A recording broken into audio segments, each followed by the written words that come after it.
આદરણીય શિક્ષકગણ અને મારા વહાલા વિદ્યાર્થી મિત્રો, હું ધોરણ 12 માની વિદ્યાર્થીની ગ્રીવા પટેલ આઝાદીના પાવન પર્વની ઉજવણીમાં આપ સૌનું હાર્દિક સ્વાગત કરું છું.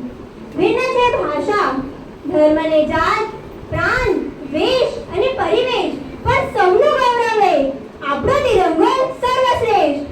મિત્રો, એ તો આપણે સૌ જાણીએ છીએ કે 15મી ઓગસ્ટ 1947ના સુવર્ણ દિવસે આપણો દેશ વર્ષોની અંગ્રેજોની ગુલામીમાંથી આઝાદ થયો હતો. પણ એ આઝાદી આપણને એમ જ નથી મળી. સન 1857 થી દેશને સ્વતંત્ર કરવા માટેની ક્રાંતિની એક નાનકડી ચિંગારીએ ધીમે ધીમે વિકરાળ સ્વરૂપ ધારણ કર્યું હતું, જેમાં આપણા દેશના વીર જવાનો ભગતસિંહ, સુખદેવ, રાજગુરુ અને ચંદ્રશેખર આઝાદ જેવા અસંખ્ય શહીદોએ પોતાની પ્રાણોની હસ્તમોડે આહુતિ આપી. સાથે જ સરદાર વલ્લભભાઈ પટેલ અને મહાત્મા ગાંધીજી જેવા નેતાઓના નેતૃત્વ હેઠળ દેશના અનેક નામી નેતાઓ અને પ્રજાઓએ આંદોલનો કર્યા, જેના પરિણામે આપણને અમૂલ્ય સ્વતંત્રતા પ્રાપ્ત થઈ. જેઓના થકી આજે આપણે આઝાદીની આ ખુલ્લી હવામાં શ્વાસ લઈએ છીએ, તેવા દેશના સ્વાતંત્ર્ય સેનાનીઓને આપણા શત શત વંદન.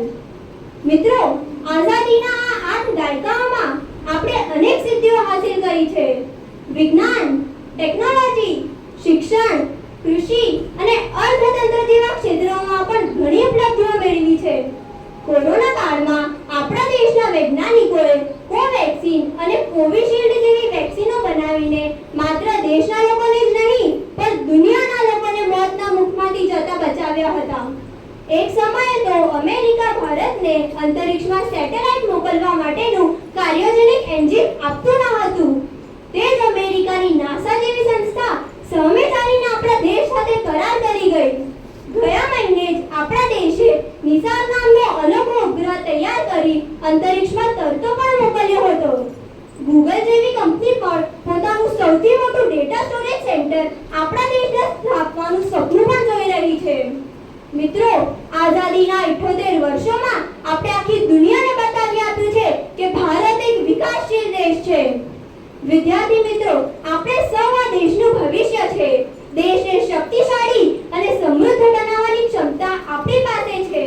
તો આજના પાવન પર્વે આપણે સૌ એક પ્રણ લઈએ કે દેશમાં સુરક્ષા, શાંતિ, સમાનતા અને પર્યાવરણની જાળવણી સ્થાપવાનો પ્રયત્ન કરીશું.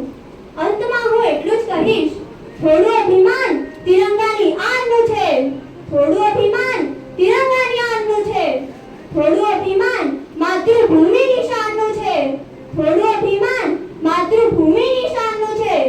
અમે લહેરાવીશું દરેક સ્થાને આ તિરંગો, અમે લહેરાવીશું